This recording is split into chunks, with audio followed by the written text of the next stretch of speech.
Hey, Michelle, I was circling back around to your case when push comes to shove.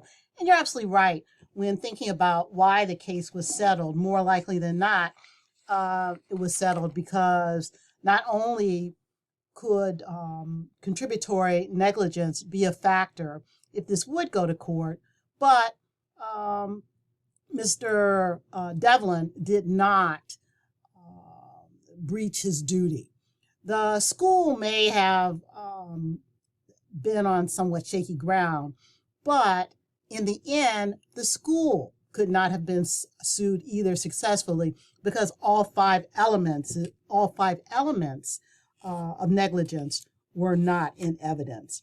There was a duty of care owed to the students, and Mr. Devlin, he was executing his duty.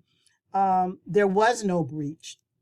You cannot say there was a causal connection between the defendant's conduct and the resulting harm, even though Mr. Devlin did attempt to get between the two students. He was doing that to protect both students.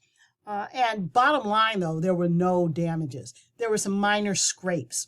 One of the things that would have been smart is if the school had made sure that both children had medical follow-up assistance. But other than that, there would be no liability. And in reality, Latasha's parents would not have a case.